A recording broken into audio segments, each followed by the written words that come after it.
You are now watching the Biz to Biz podcast with Alan and Justin. Yo, what's up, everybody? It's Justin live from B2B Vault, the Biz to Biz podcast, sponsored by Nationwide Payment Systems, hosted by this guy, the Christian Leitner of payment processing himself, Alan Kopelman. And in today's podcast, we'll be giving you some steps, step by step, on how to start a business, some things that you need, and maybe you'll get something good out of it. Today's date is August 13th. It is approximately 11:47 p.m. 2024. It's Tuesday, actually. I wonder who got more minutes in the Olympics, Christian Leitner or Jason Tatum? Well, I mean, I have no clue. I don't know if they played him at all. Christian Leitner, he was good. He was good for, what was that, Duke? Yeah, he played on Duke championship team. He was the only collegiate player on the dream team. I don't know why that came to mind. It's just the first thing that came to my mind. Well, we just finished up the Olympics, so he definitely made the Olympic team. I think the two craziest things I saw at the Olympics this year was the guy from Turkey shooting with he had no equipment compared to the other people. Plus, they said he happened to be in Paris, and somebody couldn't shoot, so they just called them on the phone and said, "Hey, can you come over and participate?" He just slid in there and did it. Nice. That guy was smooth. Yeah, won a silver medal. They call him Liam Neeson. I wish they would have chose somebody real, but yeah. What do you mean real? Liam Nielsen is not a real person. Well, he's an actor. That's what I'm saying. Right. He's whatever. But yeah, I thought it was cool the way that the athletes were using his pose as a way to celebrate. So that was pretty cool. And shout out to that guy. And then the other big thing from the Olympics, which is kind of whack, is I mean, I have a lot of, I don't know, I don't like how they portrayed the breakdancing at the Olympics at all. So no, the only thing is that one girl's just getting ray gun. Is just, well, what the hell did she expect? It's hip hop. Hip hop, ain't shit nice about hip hop, bro. No, I'm just saying she became it's all about having fun and expressing yourself and all that happy stuff. Of course, it's at the end of the day, but hip hop is competitive, and they were battling. Right. And the fact that I'm just gonna say whoever was in charge of that, the fact that because that shit is cultural appropriation at its finest. Because for her to even say that is breakdancing, it's just like a slap in the face to all the old school. Shout out to Crazy Legs and the Rocksteady crew, all the B-boys and B-girls across planet Earth.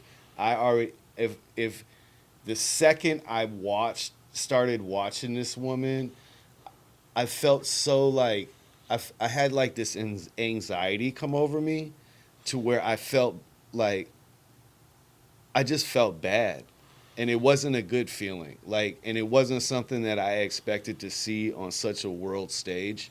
And I thought that also my take on it is I really think the judges was really hating on Team USA. So I don't know, man. And I was looking into it. They haven't removed it from the Olympics in 2028. It was never on the Olympic schedule to begin with. Okay. So when that was released, the Olympics for this year had already been announced. Right. So it wasn't on the list anyway. Okay.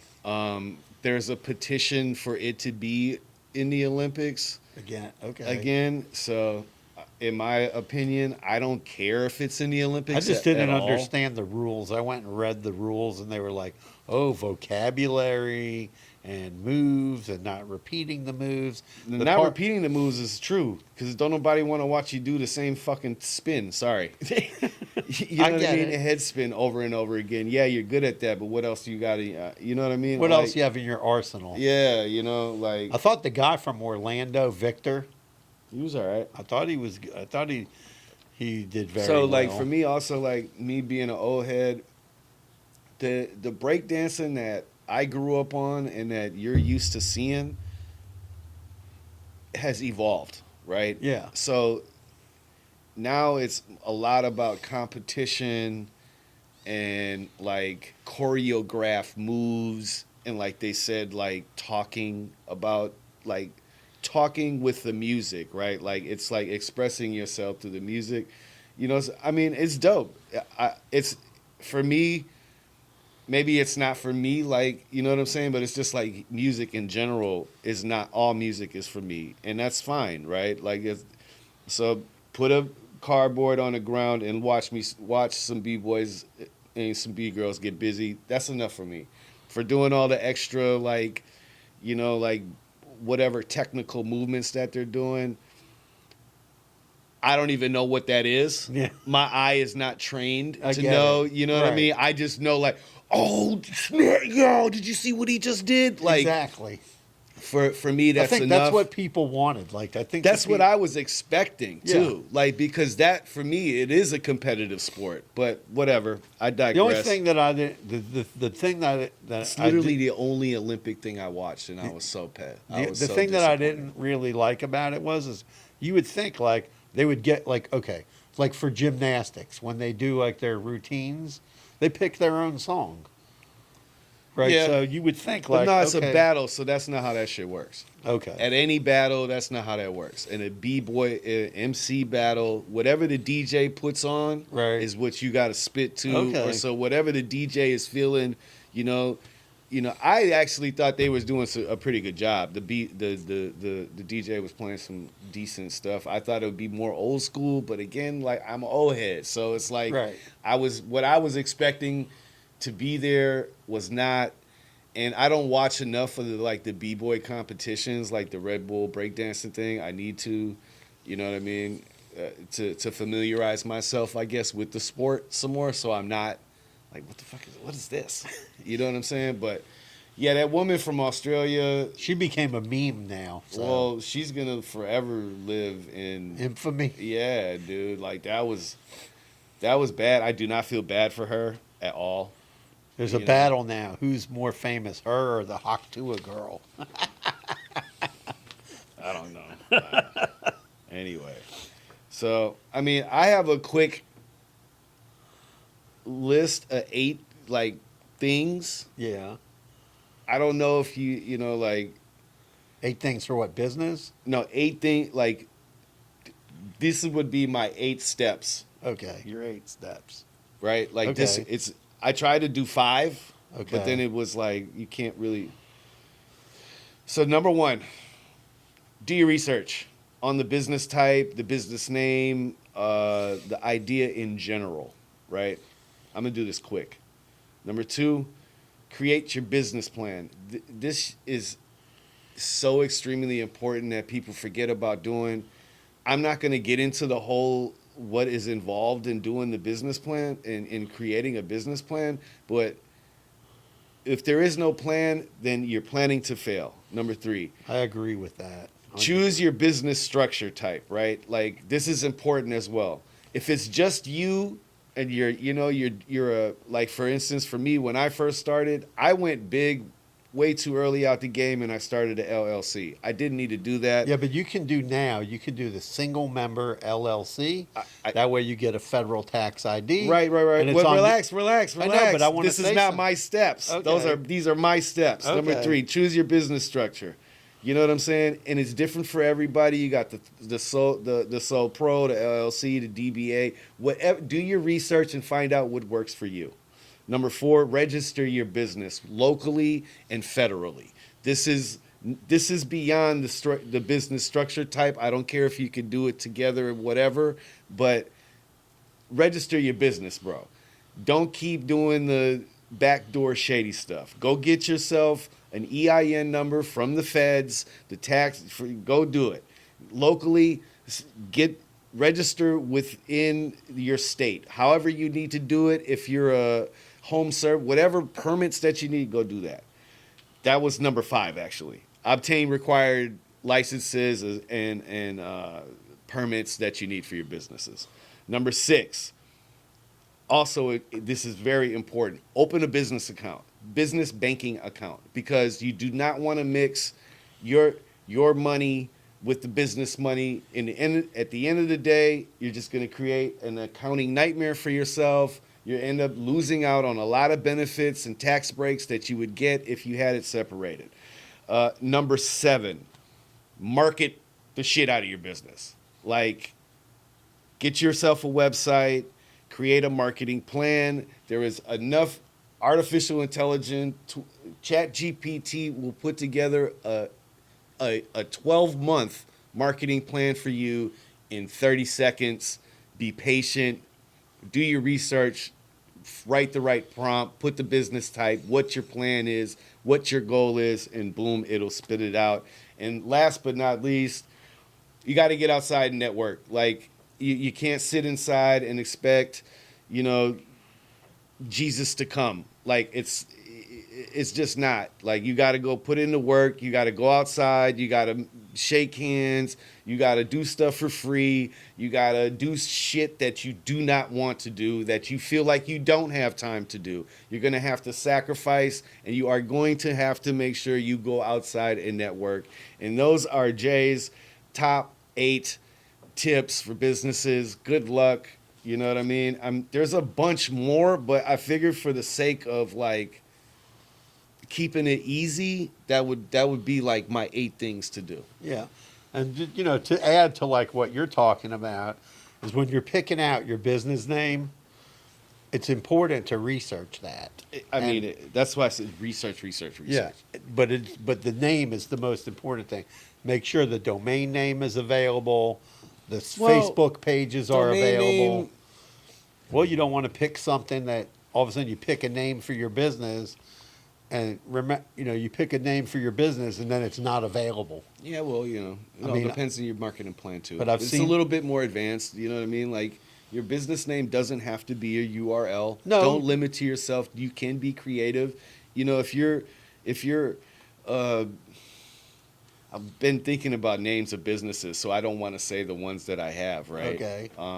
So, like, for instance, Digital 1380. It's a shitty name. It's the first name to my company. It doesn't describe anything. Digital, yeah. 1380, what is that? Is it a scale? You selling drugs? Like, what is it?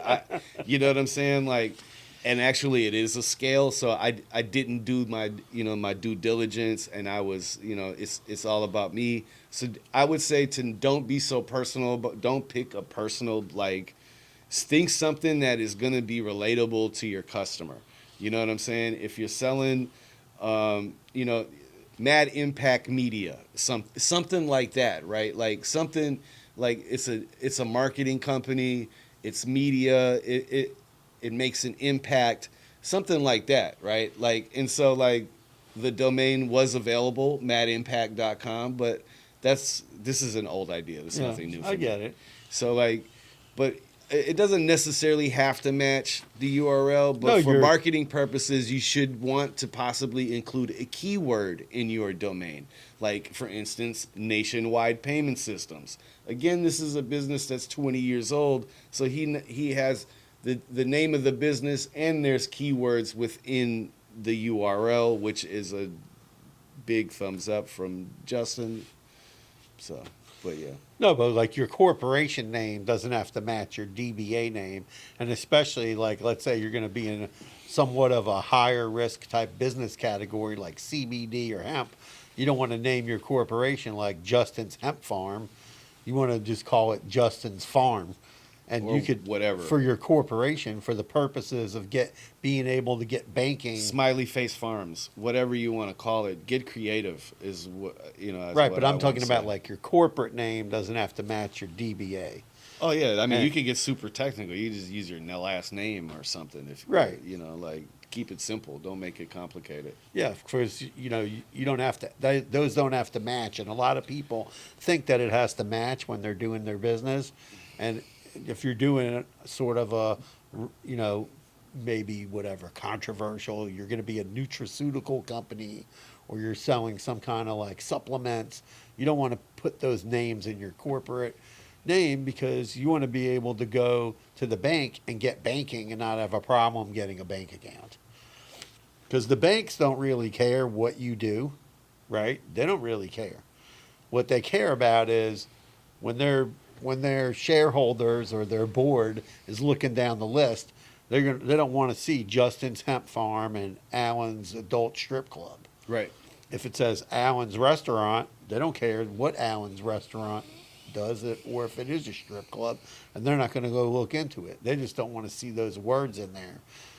You know, they don't want to see the words. Don't draw what Alan's saying is don't draw unnecessary attention to yourself. Exactly. You know, keep it discreet. If you're in that type of business, keep it discreet. But you know, you don't want to start a business and 2 towns down up the road there's the exact same business with the exact same business model.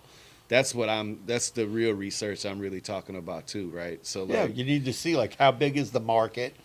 Like today, if someone said to me, "Oh, I need to start a business. What would be in your top businesses?" I'll tell you what, anything handyman related, anything fixing stuff at people's houses. Like there is just a shortage of people. If you're to do able-bodied, that. it's a good business to be in for sure. Learn how to do it. If you're good with your hands, like what Justin said, no commingling funds is a super important thing. I've seen people, they start a business and then they got money going everywhere, PayPal, Zelle, this, that, money into their personal bank account. Which is okay, right? Like, yeah, as long as I'm fine with that. Like if you're able to accept those types of payments from your customer is a super thumbs up, kudos to you, right? But at the end of the day, when you're finished with your business day or your work week, are you just letting them sit there or are you pushing it to a bank account? You should be pushing it to your business bank account. And then that way it's all in one place. You don't have to worry, like it'll eliminate a lot of frustration and save you some time. I got a client. I'll tell you this story. It's actually two people in 2 different businesses. One guy was a guy who was refurbishing typewriters. Yeah. And another guy is in the business of cornhole, and he's making all these cornhole bags and cornhole boards and all that. But the problem was the cornhole guy he had one problem. He wanted to get loaned to buy more sewing machines for his cornhole bags, but he had all the funds messed up because he had his PayPal money going in his personal bank account, not into his business account. And the bank, when they go to give you money, they want to see the money in the business account. Mm-hmm. And that's the reason for that. That's the same thing. Like, if you're going to take alternative forms of payment, you want to make sure that it's going into your business account. And again, and the reason for that is, let me just finish up, is that now you can produce a P&L and you can show somebody a real profit and loss statement. Okay, this is how much sales we did, and this was my expenses, and this is my profit margin, and I have this really good profit margin. Therefore, I can afford this $1,000 a month payment on this $20,000 piece of equipment. No, he's right. And what I was just going to chime in and say, again, every business type is different, and we're not trying to tell you how to run your business. We're trying to help you run it more efficiently. And I think that, once you've surpassed a certain number of sales per month, I think you need to reassess the ways that you accept payment and, tighten that up a little bit. But, to make it simpler for yourself, we are both in agreement that you should definitely have a business bank account. Push that money to one place. Pay your bills from that one place. Don't pay yourself from that one place. You'll save yourself a ton of time and money at the end of the year. And you'll get tax write-offs. There's just so many benefits of doing it the right way. You know what I mean? You can get set up with a payroll company, and you can pay yourself, even if it's $500 a month to get started in the beginning. Establish that there is payroll going on, right, and things like that in your business, because later on in life, you don't want to get. I know somebody that had a business their whole life. All they took was distributions, and now they're not going to get very much Social Security. and they're dependent on like, oh, now. Yeah, I didn't pay myself for 12 years. So there's just a 12-year gap of me not doing anything. So that's a big hit for me, man. You know? And I'm 44, man. So all you youngins out there trying to dodge, paying what it weigh, man. It ain't worth it, bro. Like, sign up, get your EIN, pay your taxes. If the business don't work, who cares? Start another business. I used to think like you would fail at a business and you couldn't get a new EIN, and that's just not how that shit works. You can fail 1,000 times. It don't matter. You can go get you a new EIN, it's going to get a little harder to get a business bank account as it goes. Well, as long as you didn't mess the bank account up, you can get a business. Depending on where you go. Yeah. But yeah, yeah, man. But definitely set that up ASAP. Like, that should be, for me, it was weird because it was like my third stop, basically, in the process, right? Me and my pops went to the local PNC where I was already banking. Just had a few questions, had a meeting with the branch manager. Boom, got it. It was a terrible decision because of the fees and all the other stuff, the mandatory balance that you have to keep in there. You just got to be really mindful and do your due diligence when you're setting it up. But yeah, the minimum balance I'm talking about, like, it was at one point when we first started, we had to keep $5,000 in the bank at all times. Yeah, it was great. Yeah, the rules were really was really hard to try to maintain. You know what I mean? And then, you take out, you'd get under that threshold. Every day they're hitting the account with the, you know what I mean? Like, you're getting penalized for every day that you're under the 5K. Yeah, business threshold. banking has definitely changed over the years. I find now, like, most banks are going to charge you like $20 or $30 no matter how much money you have in your account. You're going to pay some kind of fees for your PayPal business. is not a business banking account. Yeah, and don't leave Cash App is not a bank account. Right. Zelle is not a bank account. It's not. Those are not it. Like, you familiarize yourself with the terminology so you understand the difference between a merchant account, a bank account, and a peer-to-peer payment processing app. Right. Yeah. Payments app, not because that was one of the problems this guy had. The cornhole guy kept the money in PayPal, and he was paying bills out of his PayPal account. And then, at the that end, money is funny money to the government. Right. And no, but they just count it all as income. Right. And you can't deduct any expenses from it because you didn't put it in a business account. I mean, if you have the PayPal business account set up properly, you can. Right, but he didn't. It was under If it's his all person. personal, you're screwed.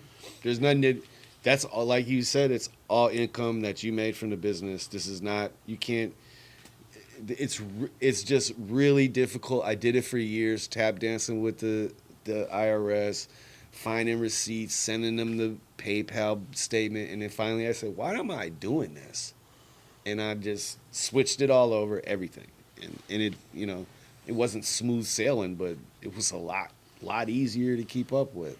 Yeah, and when you're trying to get your business going, it's important to do that. But one of the things I see a lot of people run into, doing this for 24 years, right, is, and this will be like one of the last things, and we've talked about trademarks before on the show, is, making sure, like, the name you pick out, like, it's available, someone didn't trademark it. I've seen people, get a name, all of a sudden open their business, and the next thing you know, they're getting sued. And they're like, oh, why am I getting sued? I don't even know who these people are, but they trademarked the name. We had it happen to us twice in 24 years. One guy wanted to do NPS. He's out of business now, and the trademark is open.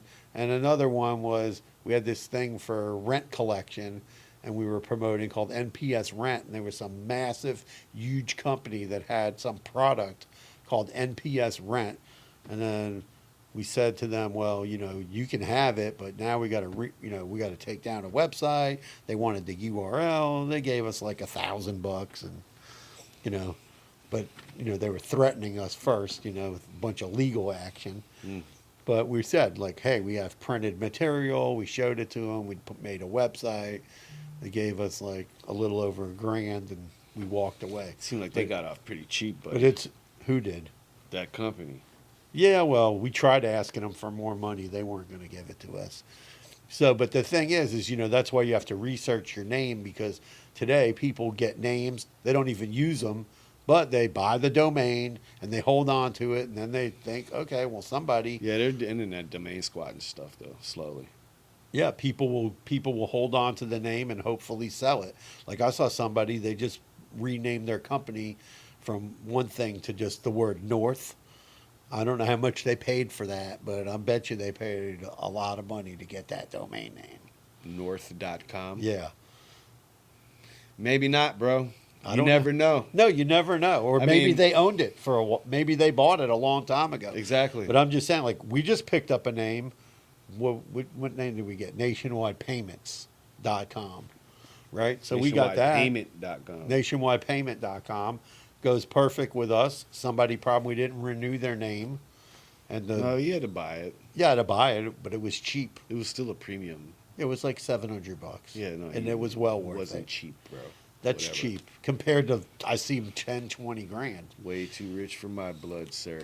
10, 20 grand. So, if you're getting ready to start a business and, it's time to get that merchant account, we're here to help you. You want to discuss it. You have business idea. You want to run by somebody. We're really good with, helping people, figure out like, hey, is this a good, what do I have to do? I meet with a lot of like young people, what do I have to do to get this business, so I can get credit card processing, Right. because they'll tell me, You follow those steps that we said. I mean, I don't. You're good to go. yeah, you're So- good to go. But So- yeah, man. I mean, if there's anything that you think we missed or anything we should touch on, I would love to hear from it. Subscribe to the channel for us, man. That's the pod. Peace out. Carpe diem. Peace.